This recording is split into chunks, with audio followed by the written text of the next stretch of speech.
ایک ایسا خطہ جس کو کہتے ہیں ملک ہیں، لیکن وہ ملک نہیں، دو ملکوں کا ایک مشترکہ صوبہ ہے۔ جی ہاں، ہم بات کر رہے ہیں انڈورا کی۔ اس کا نام ہے ریاست انڈورا۔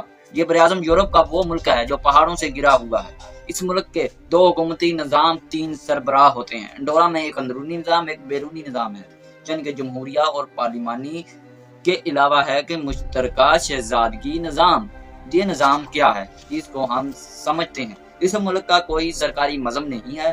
انڈورا کی سرکاری زبان تالان ہے۔ اس کی آبادی تقریباً 89,000 ہے، جہاں 90% عیسائی، 1 سے 2% مسلمان اور کچھ ہندو بھی رہتے ہیں، باقی یہودی اور دوسرے مذاہب کے لوگ بھی ہیں۔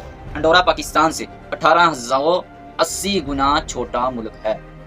انڈورا کی سرحدیں صرف 2 ممالک سے ملتی ہیں، فرانس اور اسپین۔ وہی اسپین جہاں طارق بن زیاد نے کشتیاں جلائی تھی، وہی اسپین جہاں پر اسلام کی عظیم سلطنت قائم کی تھی طارق بن زیاد نے۔ وہی انڈورا کی کوئی بھی اپنی کرنسی نہیں ہے، یہاں پر یورو چلتا ہے جو کہ یورپی ممالک کی مشترکہ کرنسی ہے۔ ویسے مسلمانوں کی مشترکہ کرنسی ہے۔ انڈورا کے جھنڈے پر نیلا،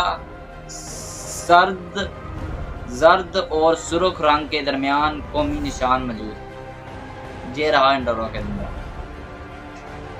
تو آگے آنے والی قسط میں ہم بات کریں گے انڈورا کے نام ملتے جلتے ملک انگولا کی۔ انڈورا، انگولا، یہ تھا انڈورا، اور بات کریں گے انگولا کی۔